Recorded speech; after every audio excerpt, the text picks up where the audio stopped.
The real killer is out there somewhere eating donuts and getting laid. That vermin has to go. Should I try? Welcome to Legends of Gotham, where we talk about Fox's hit series Gotham, set in the world of Batman. I'm Bill Meeks. And I'm Anne-Marie DeSimone. And we're back for the last episode before spring break. I know, apparently we get a spring break in Gotham. I know, we were supposed to That was a shock. Have two Halves. chunks of unbroken episodes, the first 11, the last 11. Yep. But next week, there's not going to be any Gotham, which is a shame. But you know what there is going to be? What? And I want to advertise it right up the top here before we start talking about Gotham. There is going to be a Batman v Superman special. Yes. With us. With Rebecca Johnson from Supergirl Radio. Yes. Our DC TV podcast sister. And Holy Bat Pastor, one of the greatest listeners ever of this show. Wow, now you're just grouping it to like the good listeners and the bad listeners. Well, he used to be a pretty constant contributor too. He's fallen off a little bit. He's had a bit of a real life, but he's going to be joining us. What? I'm sorry, real life? Not acceptable. I know, right? To talk Batman v Superman. We also want all of your feedback on Batman v Superman. The good, the bad, and the ugly. Emails legendsofgotham@gmail.com. The voicemail number is 424-274-2352.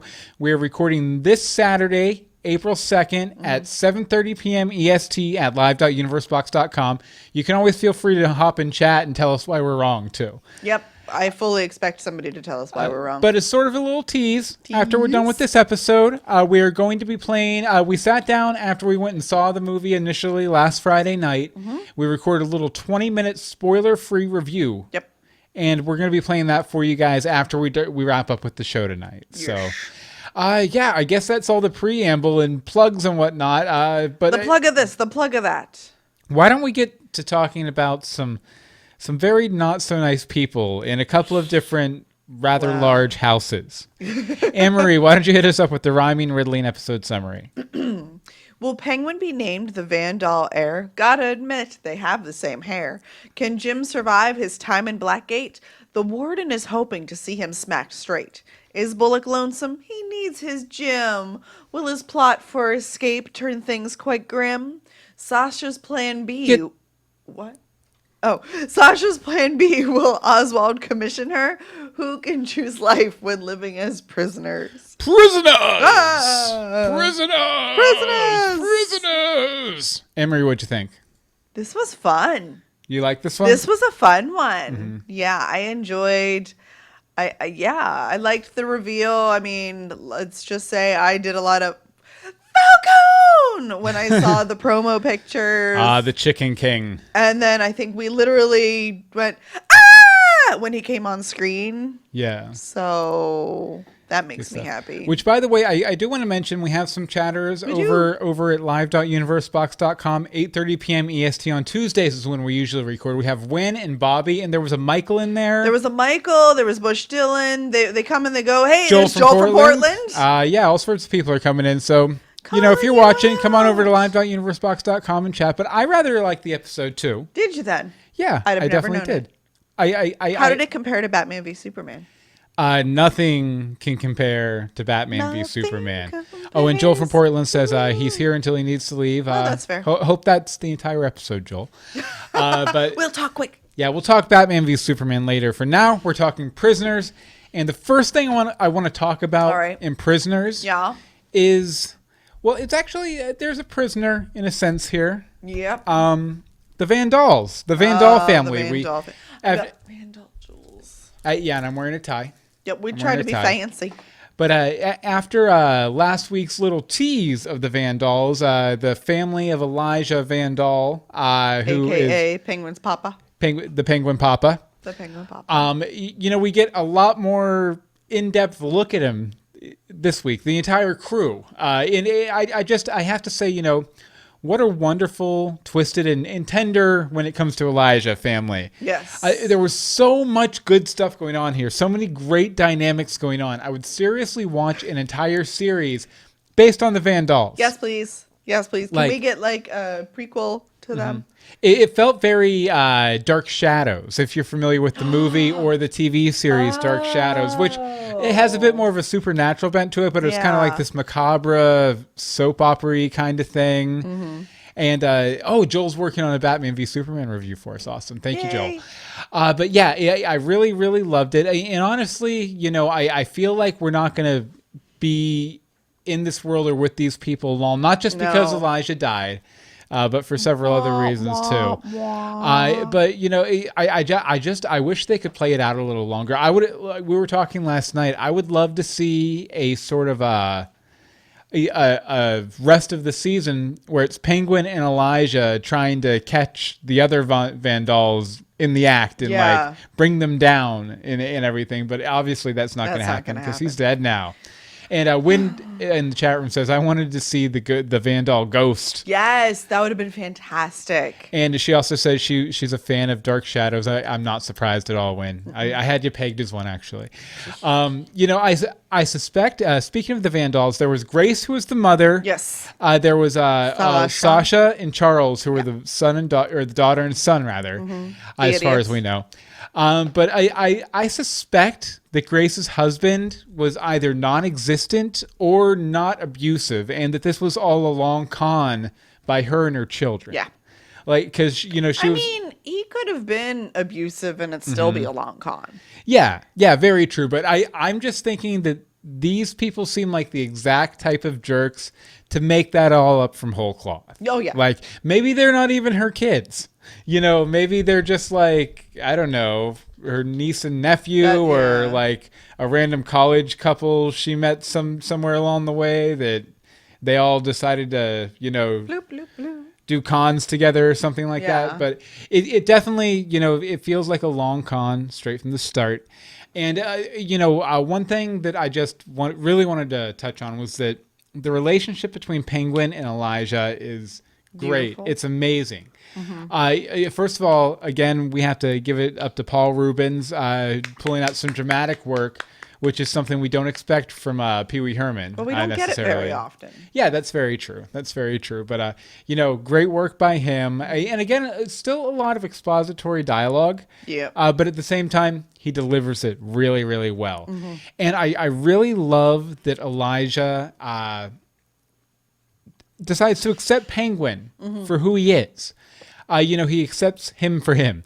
The past is prologue, and, he promises Oswald this great future where they're going to have this great relationship, and he's going to teach him the family trade. And yes, that would I can't even imagine. I know. Awesome. I know. So when it all gets ripped away, it's shocking, especially because I wasn't expecting it to be poison. No. That did it. I was expecting it to be his heart.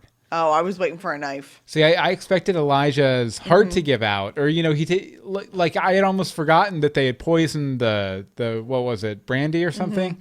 I had almost forgotten that they'd poisoned it. So when he took the sip, I was like, oh, and this is going to kill him because he just had like a major heart thing. And then I was like, oh, wait a second, no, it's poison, no! Stop, Elijah. So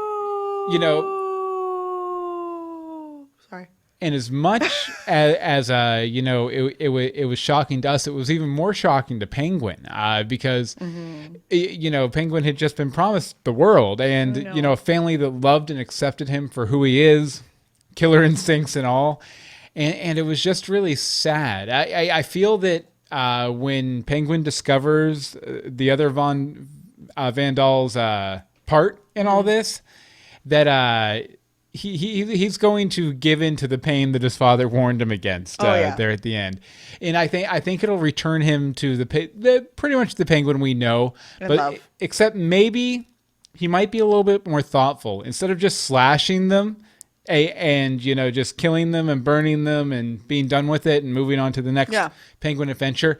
I think maybe he plays it slow, smooth, and he gets them busted legally. Like he gets. The cops find out they're the ones who killed Elijah.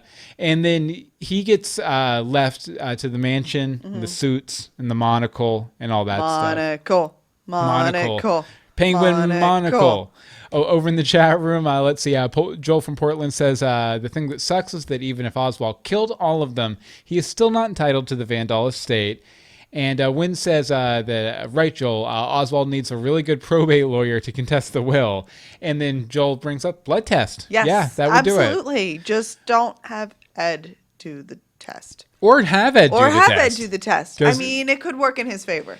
Yeah, how bad would it be if, something like that happened and Penguin had the blood test done and then it turns out he's not wasn't. actually... See, that's what I kind of was thinking, but they just look identical. So. But I really think that, at this point, even if that were the case, moving forward, Penguin would consider Elijah his spiritual father, if nothing else, So I just love them so much. Yeah. And Bobby brings up a good point. What kind of poison burns the carpet when spilt? A strong one. Yeah, obviously. A strong one. I think, we had the idiot son who was thinking glue traps for how to get rid of a rat at first. Mm-hmm. And I can totally see him just going, I have this acid. Put 3 drops per gallon. Burp, burp, burp, burp, burp, burp, and just keeps pouring because he's an idiot. Okay, now, Anne-Marie... For something a little more serious. Something a little more serious, and I just want to preface this entire discussion, because it is going to be a lengthy discussion here.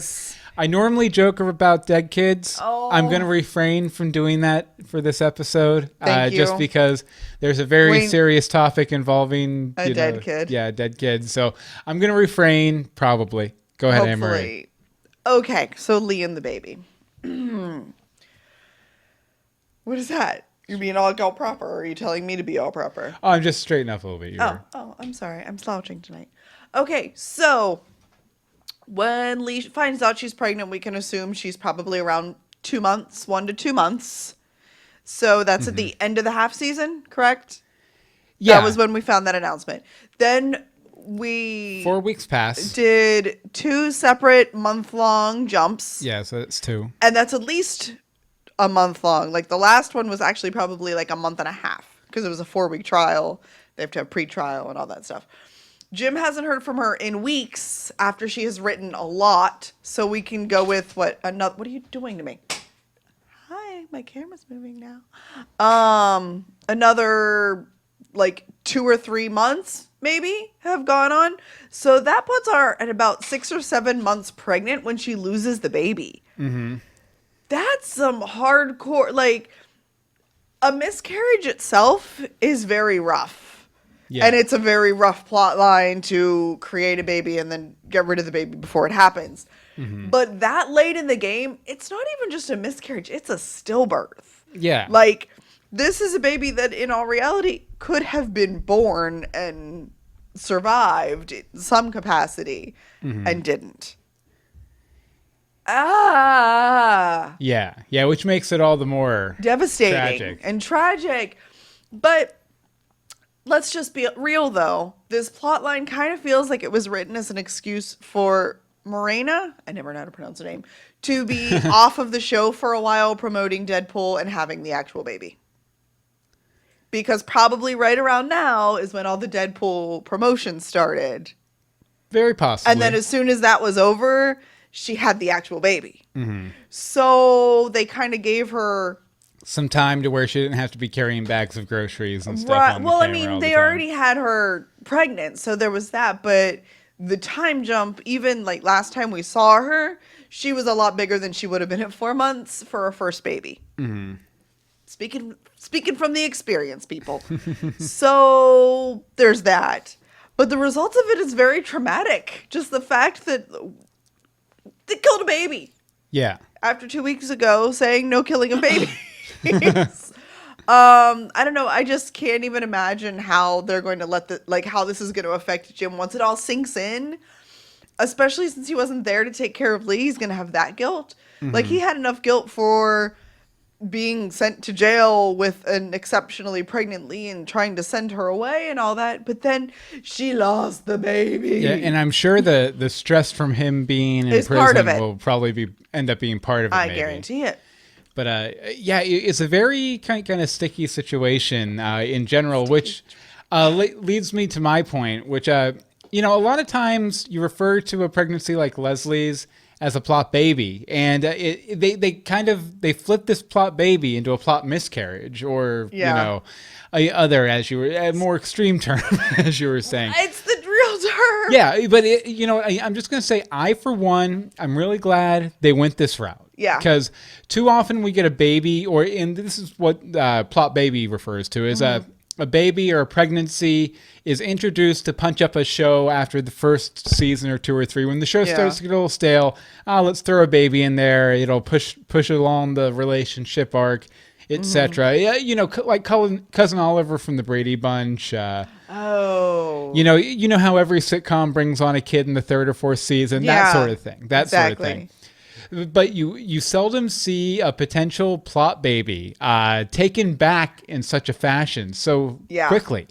And, due to, and I have seen it done before, but a lot of times that ends up being, a very special episode where they deal with it. Or, something along those lines. And that didn't happen in this episode because Jim's in prison. He just basically, he gets the news. He has to deal with it, put his head down and keep rolling through so he doesn't get killed in World's End. Right. So I thought it was a very interesting way to go about it. Ooh, Joel, I like it. Oh, wait, what does Joel say over in the chat What room? if she gave it up for adoption and didn't tell anyone, and he yells in all caps so he's serious? I like that. I love that. That would be very interesting. Although, by the same token, has enough time passed for her to give it up for adoption? Yes. The baby, yes. It could be a preemie, but... Well, no, I think we have enough time that she's probably would have had the baby legitimately. Yeah, plus, I mean, did we ever really get a hard number on how long that montage at the beginning of this week's episode? That beautiful montage. It was a gorgeous montage, and the music was but fabulous. it could have been weeks, it could have been months. It really could have been years. Well, because we saw him going from, very fall-like weather to running in the snow. Yeah. Alone. Yeah. All So a significant amount of time passed for sure. Yeah. One thing I kind of wonder about this is that because at the end of the episode he's looking over Gotham Harbor and he's like, I have to find Lee, I have to clear my name and all this stuff. But is their relationship even going to survive this? Because Lee was already checking out a little on the relationship anyway. I think the baby in a lot of ways pulled her back in. Yeah, was keeping her there. Maybe once she lost the baby, either through adoption or whatever, if Joel's theory pans out, maybe she decided she was done with it. And so that's why she didn't communicate it to Jim. The letters just stop. She moves south and it's over.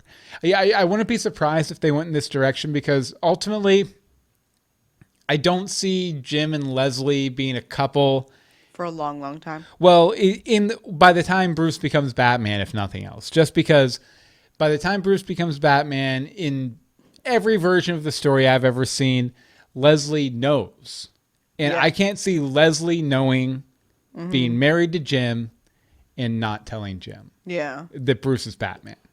And I think, even though a lot of times the implication that Commissioner Gordon knows, wink, wink, I don't know you're Bruce Wayne, plausible deniability, all that kind of stuff.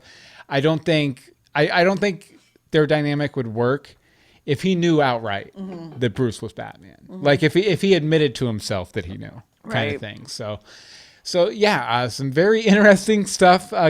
Very shocking when it happened too. It was a very serious episode. At least the first half was very serious and deep. That was hard to watch. I feel like you don't get miscarriages very often on shows. You just don't. You should probably, but you don't. Anyway.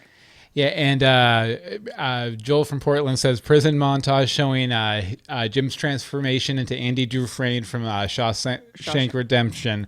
The hair style was identical, and then Bobby asked for my Morgan Freeman impression. Oh, come on! You do it every other week. Long time in Shawshank. Nope.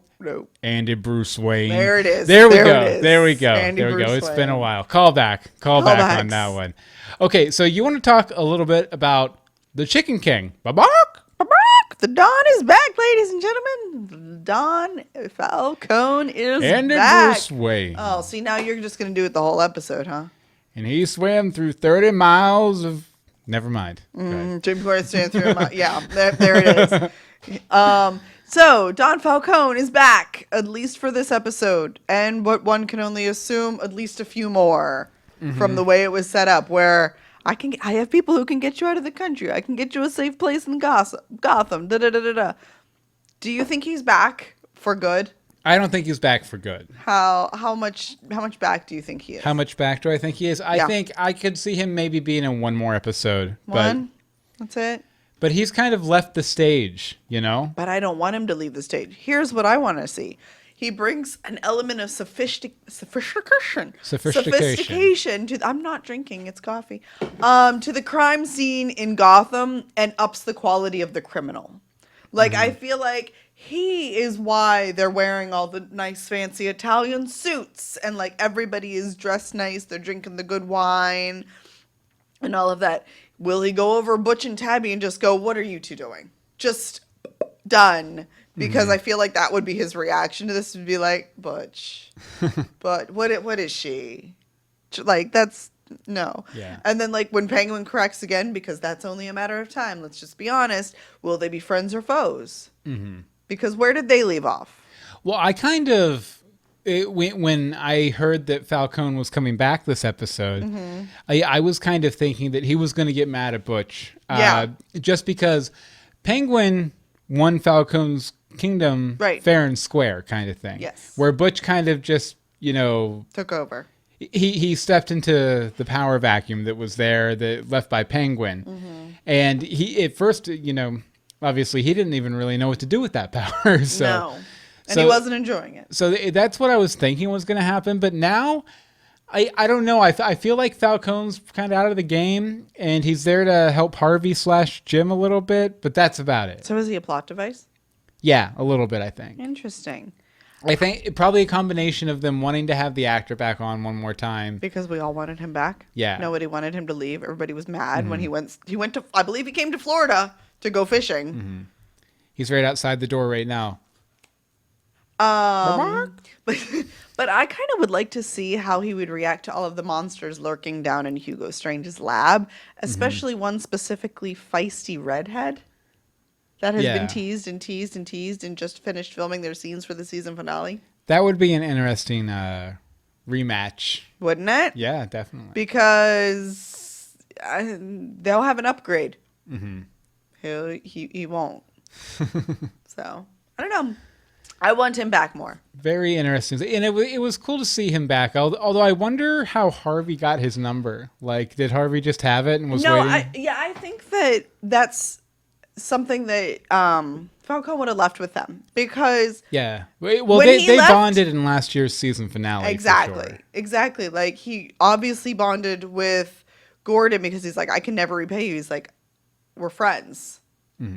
Which is also dangerous. Yeah. Because then he's friends with the mob boss again, which is just as bad as being, in with the Penguin. Jim had some other missteps, which I'm going to get to in a minute. By the way, Joel from Portland said he's got to come back. He gives such great performances. Fact. Very much agreed. Very much agreed. Very much agreed. But well, and didn't you say, sorry, before you get it to Jim's missteps, isn't he like the Falcone family very important during the reign of the Bat? Yeah, definitely. And like, for example, in Batman Begins, I was telling you, Falcone is like the main mob guy that Bruce Wayne gets, when he leaves Gotham, gets confronted by, and when he comes back, takes down, if I remember the movie correctly. But yeah, he's pretty big when Batman is Batman and everything. So interesting. I wouldn't be surprised if he didn't come back for a more... prominent role for later. A longer engagement. Okay. But then again, I wouldn't be surprised if he didn't either. Okay. We shall see. Okay. We also wanted to mention right here in the middle, again, Batman v Superman's special this Saturday, 8:30 or 7:30 p.m. EST, live.universebox.com. You can send us your Batman v Superman feedback at legendsofgotham@gmail.com. The voicemail number is 424-274-2352. Again, that's 424-274-2352. We will also, if you want to shoot a quick video, we like video, throw it up on YouTube. Just send us the YouTube link. We'll play it on the show. Like Rebecca and Holy Bat Pastor, we have them for an hour and some change or something like that. And then they're going to go see the movie again. Because they're crazy. Not that crazy. But then we're going to hang out and talk about it more and, play any feedback we had. So we'd love to have a ton of feedback. We should get a hold of those Gotham TV podcast guys. Yes, those Gotham TV to see if they want to send in a video. We're going steady with them. We are. They are bae to us. Oh, please do not use the word bae. Also, we just want to give a quick shout out to our that. patrons at patreon.com/universebox who help support this show and all the other shows we do. Greetings from Storybrooke, We're So Lost, and of course this one, Legends of Gotham. Right now, we currently have 30 patrons giving us $136 a month. That fell a little bit. So if you want to help us get back up to the 140s where we were last time I checked this. We're poor. Yeah, we don't have any money for another Batman v Superman ticket. No. So if you want to help us out with that, patreon.com/universebox is a small monthly pledge that will help us continue doing what we do. And we thank each and every one of our 30 patrons. You guys are Batman. You guys are bae. You guys are bae. That's all I'm going to say. Thank you guys so much. Why did anybody have to teach him that word? No one did. I just knew it instinctively from the time I was born. Millennial. Okay. Jim's missteps.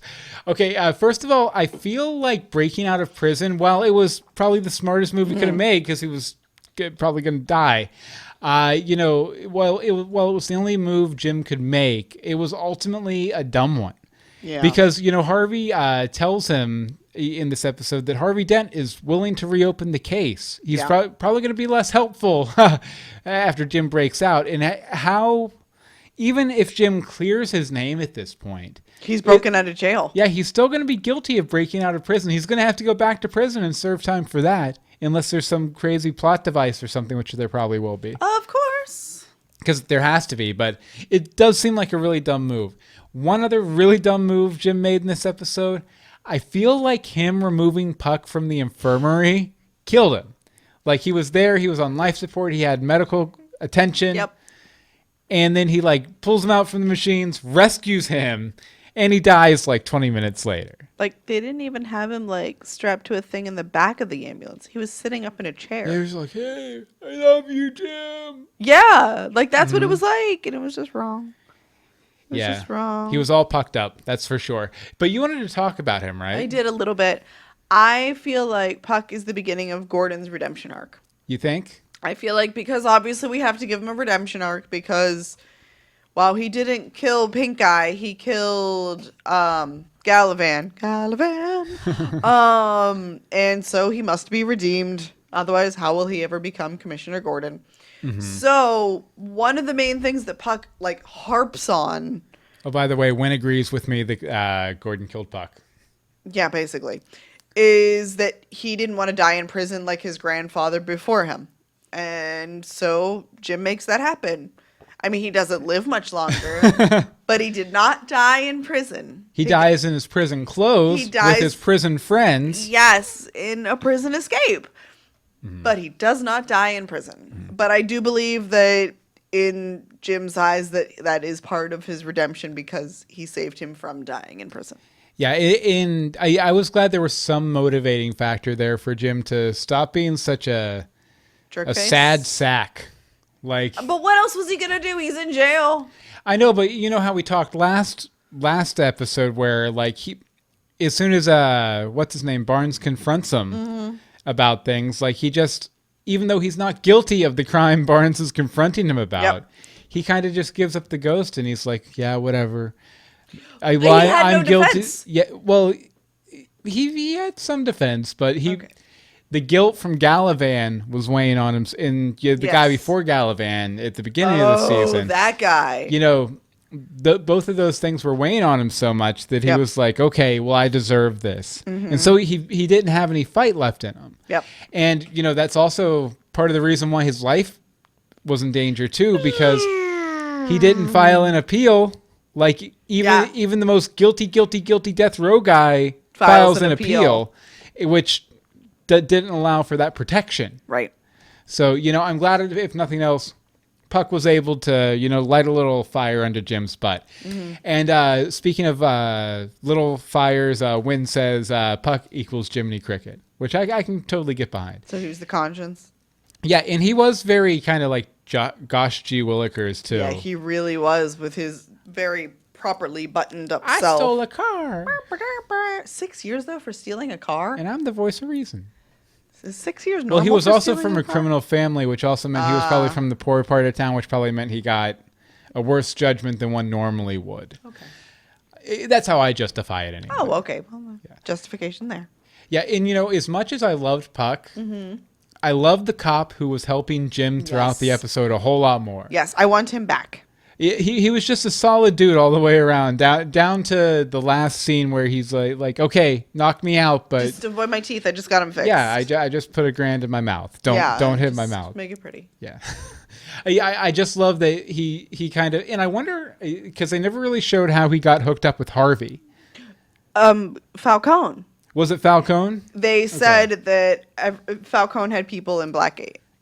But that cop was helping him before Harvey went to Falcone. Yeah, So maybe he knew of him from Falcone. Yeah. Previous.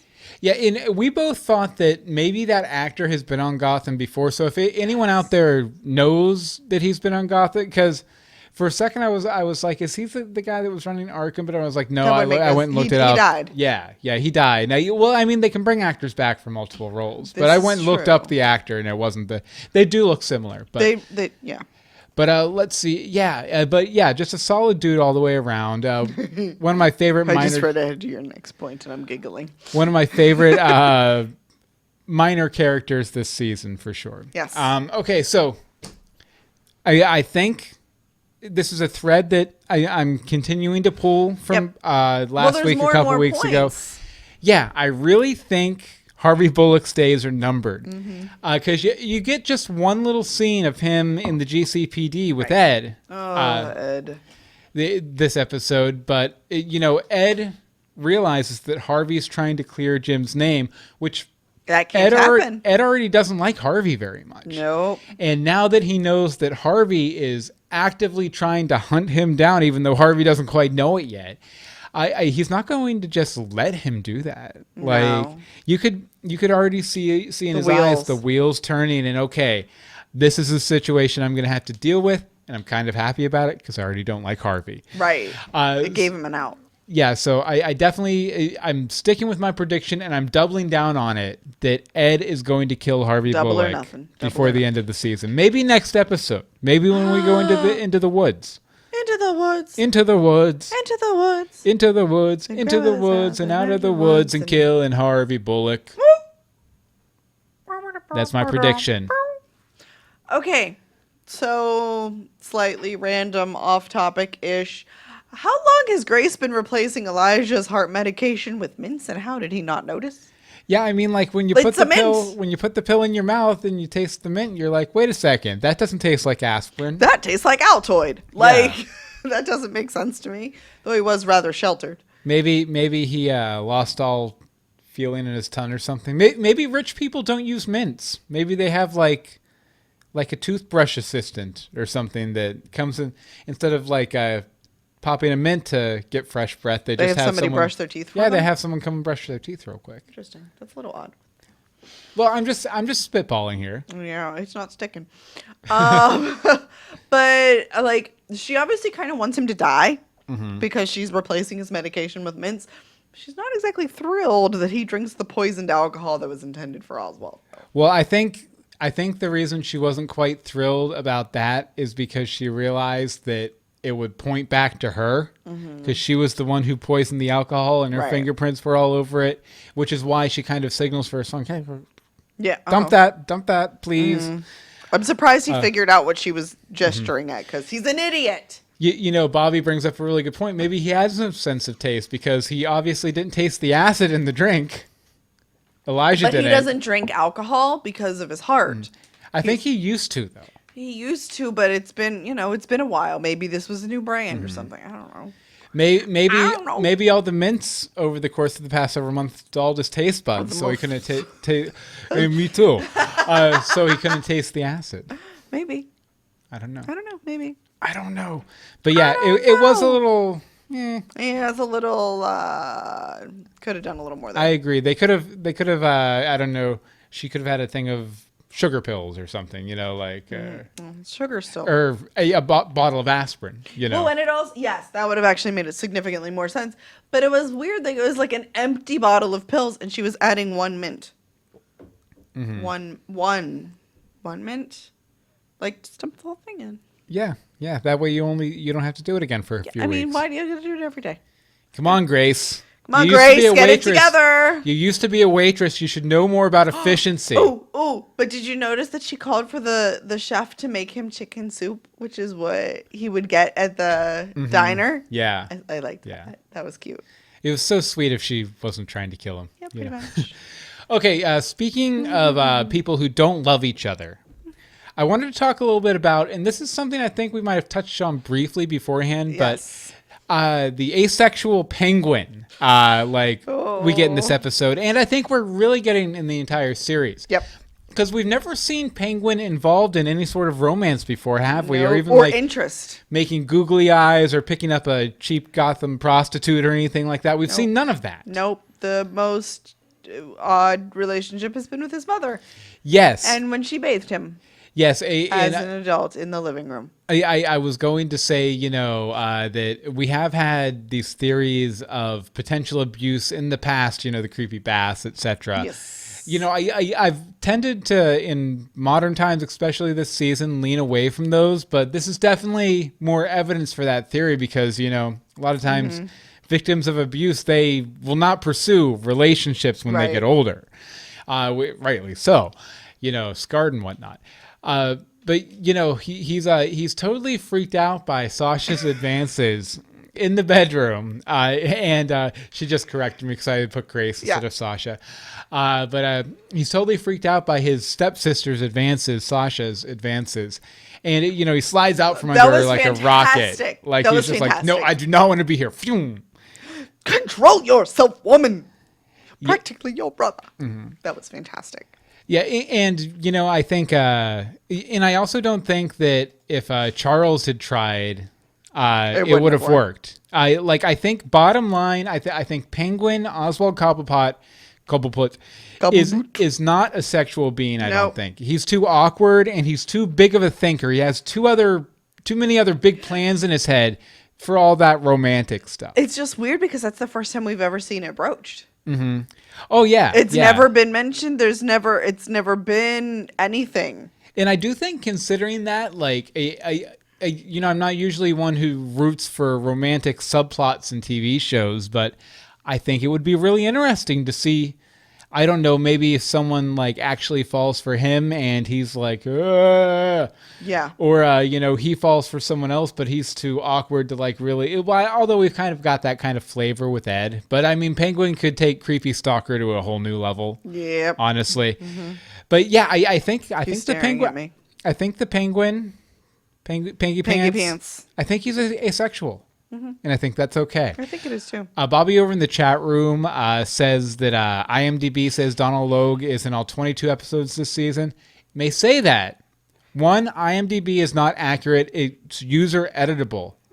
Two, it probably says that our buddy Victoria Cartagena was in 22 episodes last season. It did. And it also says that the actor who plays Harvey Dent and the actor who plays Lucius Fox and the actor who plays Theo Gallivan and Tigress, until the episode airs, they're listed in every episode as an actor. Because they're series regulars. Yeah, so let's see. Joel from Portland says, asexual Oswald. I like that the brother wanted to try to seduce him. Yep.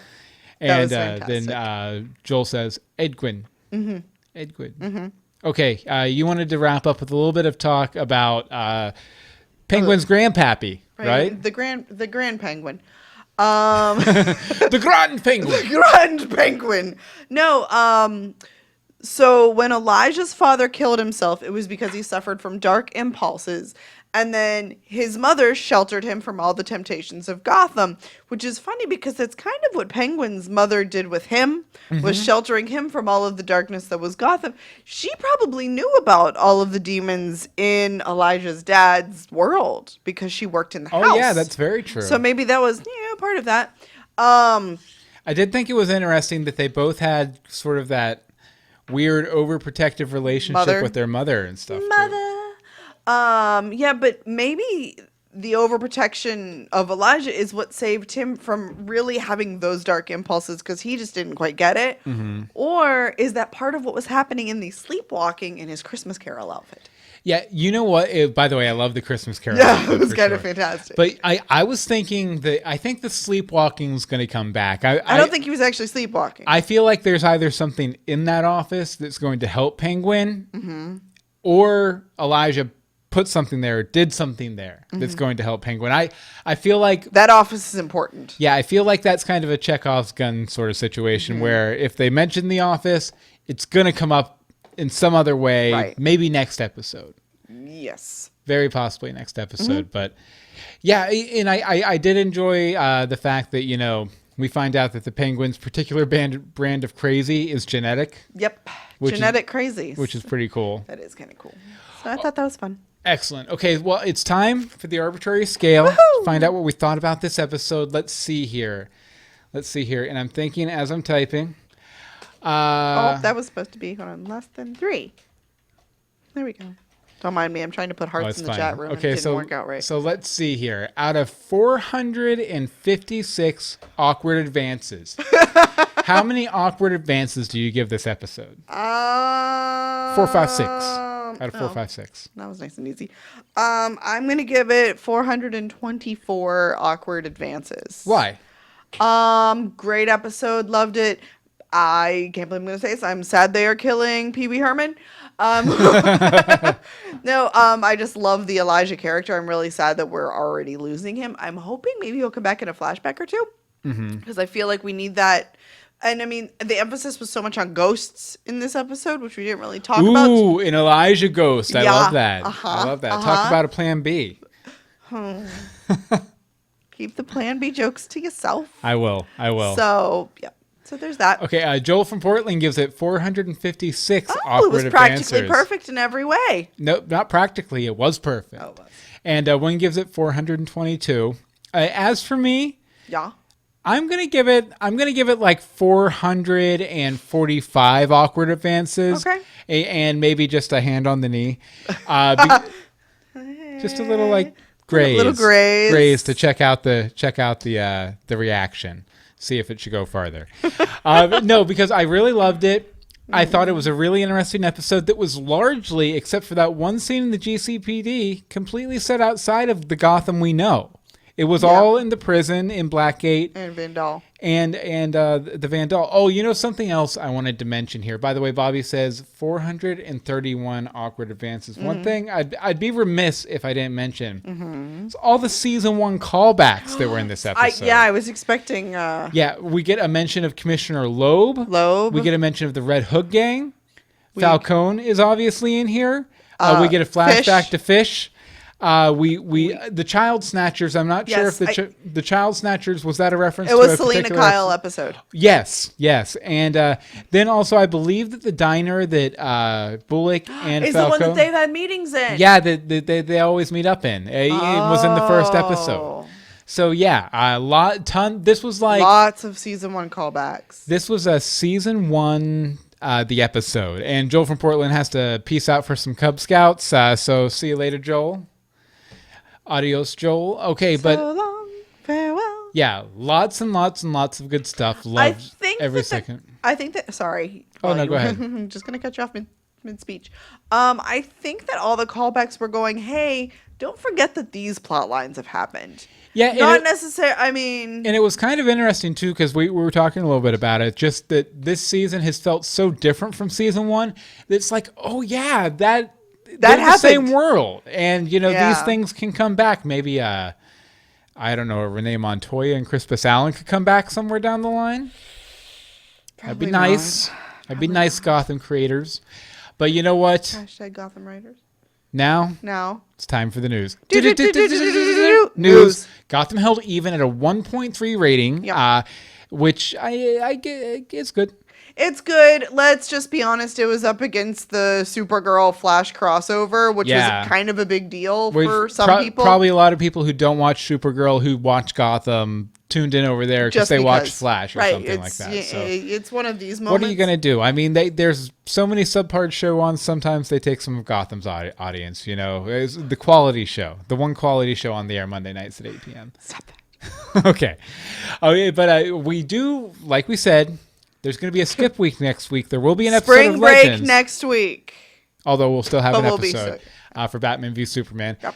But 2 weeks' time, there's a new episode coming out of Gotham called Into the Woods, and we're going to take a look at this preview for it right now. Let's see. We have Ed in the woods with a shovel, snowy woods, Elijah's funeral, Bruce walking by some motorcycle, Jim dressing like a fish captain, Ed pointing guns everywhere. He's telling a riddle right there. And then Barbara. Stab me, Babs. Stab me, A recorder. There's Bruce is throwing money off a roof. Make it rain, Bruce. We get the return of Mirror Ed, and then Bruce jumps between buildings like he did in that one episode way back when, I think Lovecraft maybe. So yeah, a lot of stuff going on there. Even weirder though, we were getting set up for the show and everything tonight, and they released a different teaser about something called Pinewood Farms. Very cryptic. Very cryptic. But it's hold on. Yes, it's let me get the audio off there so we don't get pulled off YouTube.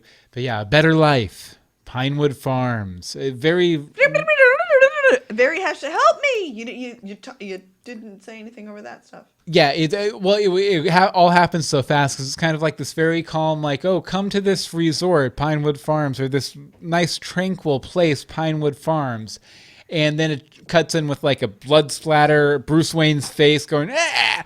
Yeah. And, these weird x-rays with spikes coming out of the bones and everything. Yep, and big long nails. Yeah, so I don't know what it could be. I don't know. Like, I'm guessing it has something to do with next episode. And Indian Hill. Yeah, maybe Indian Hill is part of Pinewood Farms. I almost feel like it made me think of something like maybe Bruce gets abducted to this Pinewood Farms, and there's some sort of monstrosity there or something like. Ooh, they're leaning into the crazy. They are, which is always fun. We like always it. Fun. Okay, you know what else is always fun? What? Listener feedback. Listener feedback for the episode. And you know what? Because we're off next week. Yeah. You don't got to run. It's okay. Because show ain't gonna be on. You can walk gingerly. I would say stop by a payphone and send something in for the Batman v Superman. Then keep on walking. Take in the sights. It's been a while since you've been in Gotham. You might as well enjoy it. But once you're done, Into the Woods, legendsofgotham@gmail.com. Twitter's @legendsofgotham. The Facebook is facebook.com/legendsofgotham.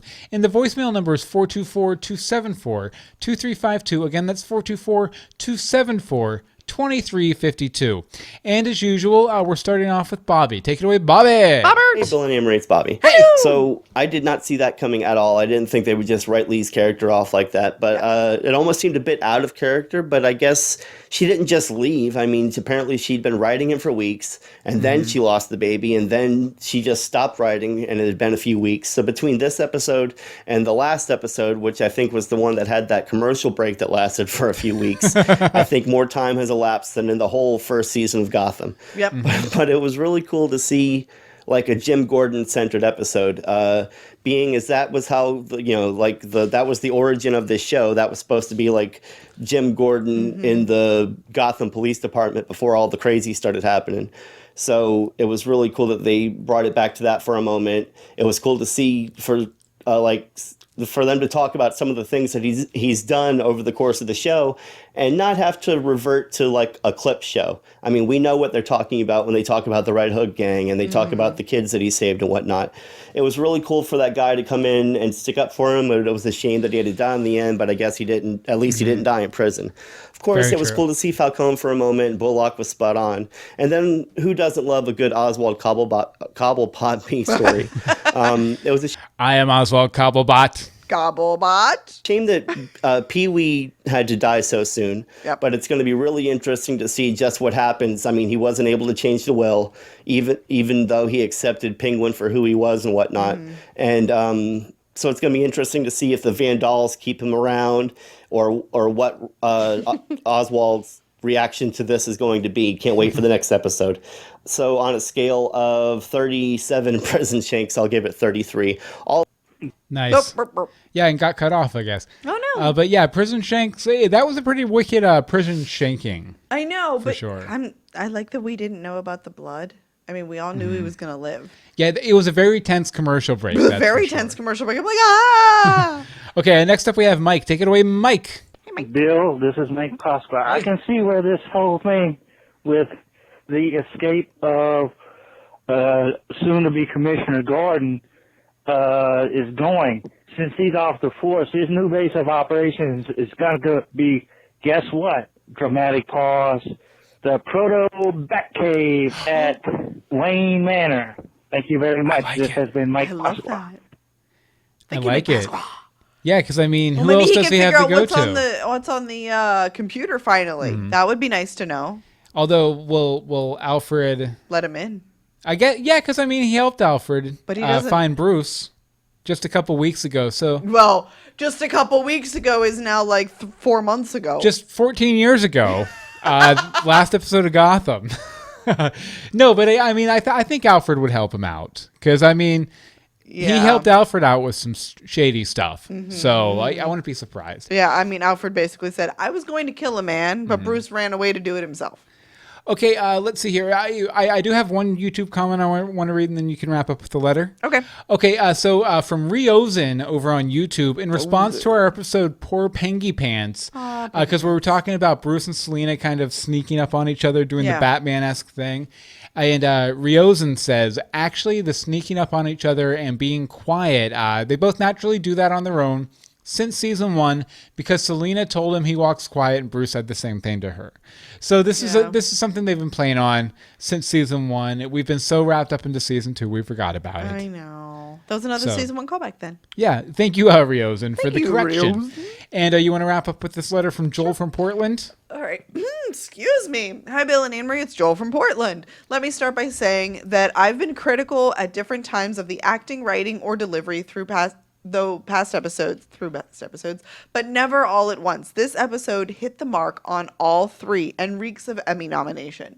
So much pain, loss, and powerful reactions to these situations really paid off.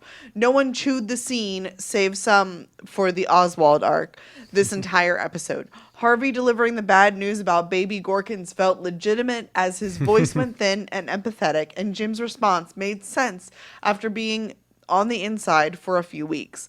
I wish we could see more of the Warden because he really stole the show, but at least he only got knocked out and didn't end up dead like everyone else.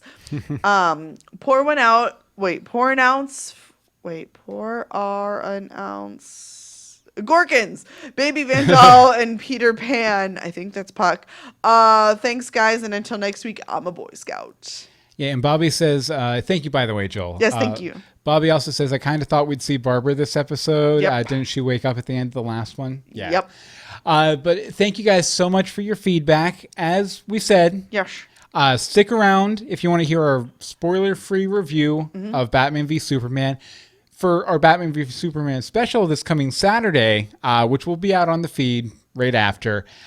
Send us your feedback on that movie or send us your feedback in a couple weeks' time for Gotham Into the Woods. legendsofgotham at Someone please gmail.com. sing a feedback for me. Tweet us at Legends of Gotham. Facebook us, facebook.com/Legends of Gotham.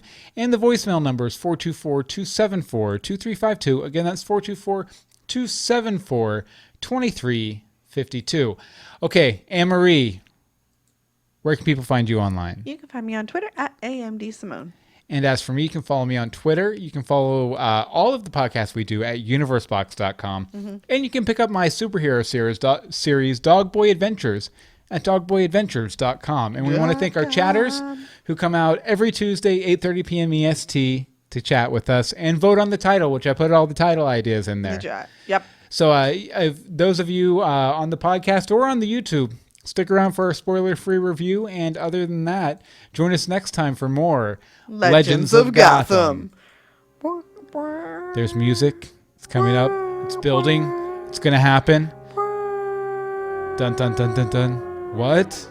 What's going on? Oh, no. I don't know. What's happening?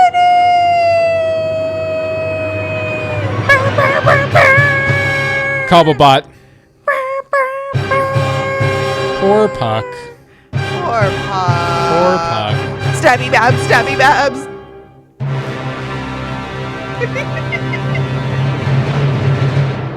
Very nice. Okay, and now we're gonna play the thing, but we'll be in chat room for a couple minutes too, probably. Okay, bye. Tell them we're going live.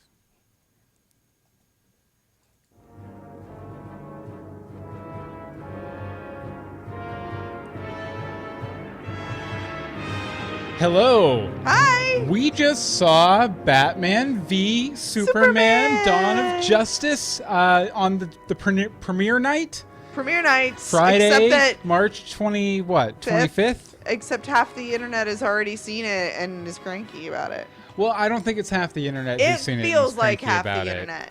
I think there's a certain loud portion of the internet who has seen it and is cranky about it, but they're not who the movie was made for. Nope. They were made for people like us. Okay, we're gonna do a This real is quick. extremely loosey-goosey also. Yeah, very loosey-goosey. Some magic juices involved. I've had enough magic juice. I'm done. But we just wanted to hop on real quick. We're not going to do a big in-depth thing because we're going to have Holy Bat Pastor and Rebecca Johnson on April 2nd, 7:30 p.m. EST at live.universebox.com to go in-depth on Batman v Superman after we've got to see it a couple more times and everything. But we just wanted to give a quick 10-minute, spoiler-free for the most part, as much as we can handle, reaction to the movie. So I guess I'll start how I normally do. Emery, what'd you think?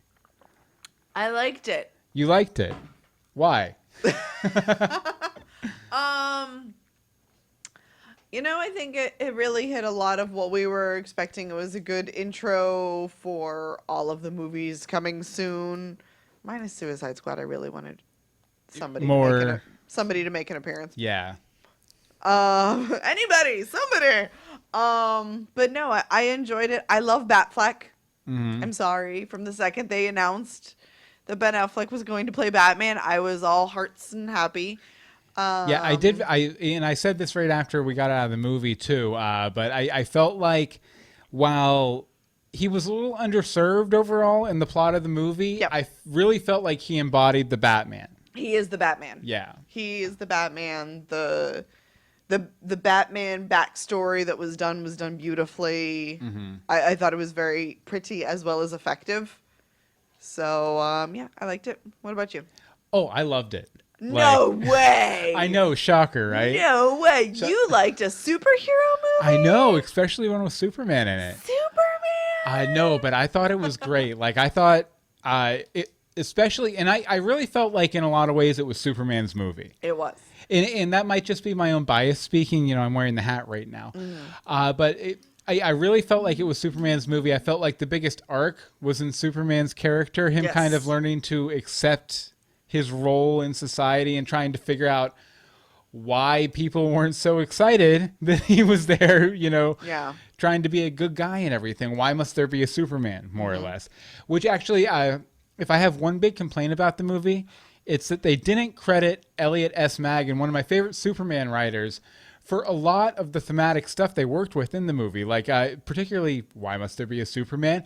I really felt Lex Luthor, who they completely nailed, in my opinion. They completely even one point during the movie, I was like this when in one particular moment. How did I miss that moment? I think you commented on it when I did it. It was when Lex Luthor was kind of revealing his big plan to Superman. But they really embodied my favorite version of Lex Luthor, which is the Elliot S. Maggin version. The guy who is kind of awkward and weird and so annoyed that he has to live on the same planet with all these small people. Yeah, and the guy who is very just jealous of Superman because everyone looks up to him, and Lex Luthor's like, no, people should be looking up to me. Me and my crazy red hair. And so, I completely thought they nailed Lex Luthor. And by the way, in the chat room, Knight RAF, who saw the movie with us, Amory's cousin, is in the chat room. But yeah, I really, really, really loved it. Okay. I have points I want to talk about. Wait, what do you want to talk about first, Emery? I don't know. I mentally haven't prepared because it's just so... Yeah, well, you're not the biggest DC Universe fan. You're more into Gotham. Yes. And some of the Batman movies and stuff like that, but yes and no. I mean, I definitely lean towards Batman versus Superman. However, Batman v Superman. I shake my fist at you. I also, as opposed to you, I heavily lean into the Wonder Woman-ness of it. Because I do. Because girl power. I don't know. I enjoy where I can say, if people don't know, I consider Wonder Woman more of an anti-hero, more of a Punisher type. Yeah. And so I've never been that fond of the character as she is usually portrayed. I'm encouraged. I like the way they're going about introducing the next movies. This is how I have to be with trying to be not spoilery and say anything specific. Yeah. I think the setup is there. I think we got just enough of her and the dude at the end setting everything up. I like her reaction to everything that was happening. So yeah, I mean, she was fine in the movie. Everyone has been going kind of gaga about her, and I really didn't find her part in the movie all that impressive. The musical cue they used when she first shows up in the last fight, awesome, because it was a great musical cue. But it was a musical cue. It carried through the entire fight, which was the tone of the fight. Yeah, very heavy metal. It was also very much her fight. For a lot of it. For a lot of it, it was. I mean, she was active within it. I don't know how much she really mattered to it in the end. I mean, she definitely distracted the big villain they were fighting. We're really bad at being spoiler free. So certain people could go and do what they needed to do and come back into the fight. And you don't think that's important? Oh no, that's super important. That's super important. There was a lasso involved, folks. But at the same time, she had probably 6 action beats in the entire fight. Because it's not her. It's her setup. Yeah, I know. I know. I'm just saying that. Listen, your dude already had a movie. You know, I am looking forward to the Wonder Woman movie because it's a period piece, and that really intrigues me. A superhero movie period piece. It's one of the reasons I really liked Captain America: The First Avenger so much, because it was a World War II period piece. And I'm interested in that movie, and I'm going to see that movie. I just feel like people are happy about her presence in this movie, but I don't feel like she did much in the movie to justify the excitement. I think her solo movie is going to speak a lot more for the character. I'm sure it will. I think the excitement is that she's there. We're getting her. We've had how many Batman movies? We have had how many Superman movies and shows for both of them. Yeah. We've had To be fair, Wonder Woman did have a very long-running television program back in the 70s. Ding, ding, ding, ding. Yeah. That second half was the important part. Back in the 70s. It's 2016. That series was off the air before I was born. Wonder Woman. But I'm just saying, I don't have those. This is my Wonder Woman. Yeah. Because this is what the most I've had. Yes, I know she was on one of the bazillions of cartoons, but yeah, and I was telling you earlier today, I'm just not a huge fan of the Wonder Woman character. If they were going to do a female DC superhero movie, I would have much rather preferred they did the female version of Hawk and Dove they introduced into the DC universe a few years back. It's an interesting dynamic for a duo, because Hawk is a firebrand, kind of a Wonder Woman type, a very, very much into fighting, and fighting makes her very happy, or him, depending on the version of the team. And then Dove is a pacifist. And so I think it's interesting. I think it's an interesting I'm the fighter, you're the pacifist. We have found our roles. Definitely. Hawk, Dove. But yeah, to get back to the movie, though, it's so much in the movie. I was saying this earlier, but the version of the Wayne murder in this movie, was beautiful. Yeah, I think might be my favorite version on screen, outside of a comic book. I think it might have been the most effective, emotional, and it was quick too. It was a minute. I know, but we kept coming back to it. It wasn't, once and done. We got the pearls falling a few times. Yeah. And it took everything in my power not to go, ah! Just because. What did you think of Lois? I feel like I can feel Rebecca Johnson's glare on me. I don't know. I'm not huge on her. Mm-hmm. I think she causes more problems than she solves most of the time. I could see that. I could see it. I find her no, I found it actually extremely agitating that we're in the middle of this big giant fight. Superman is going into like battle people and he hears turns and goes to save Lois. Yeah. Dude. I'm sorry. Like, sure, happy love of your life, but nah. Yeah, that's fair. I feel she's just distracting. I can definitely see that, and they also there's a situation that happens right at the beginning of the movie too, where her going in where She don't belong. I won't want to say she doesn't belong, but where she's not welcome. Yeah.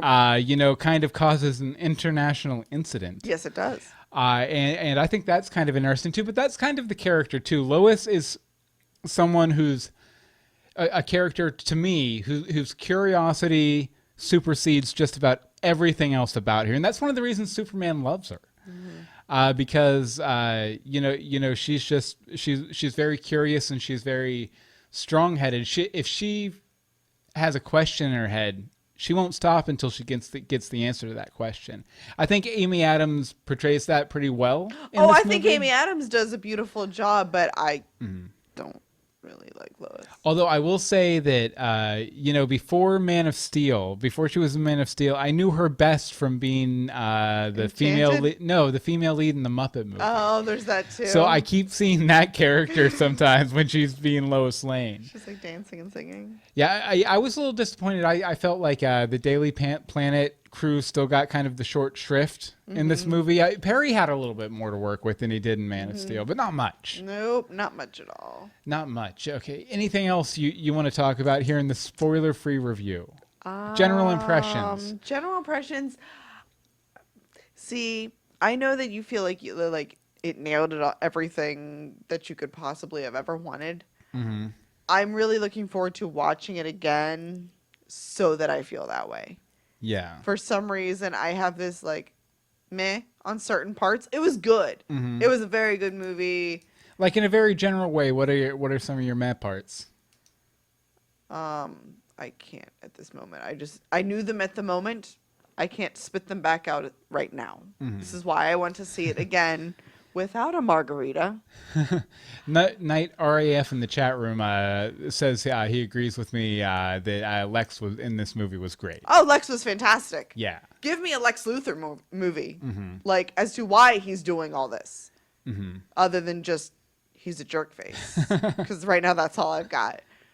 Or I probably missed some. Like, I missed the I don't get the slight comments of comic lore and canon and all that. Yeah. Well, I mean, there really weren't like a bunch of like Easter eggy kind of things. But I don't know that. Like, I feel like I'm missing something. Yeah, it's more they nailed the they just nailed the characters. Like, Well, I believe that.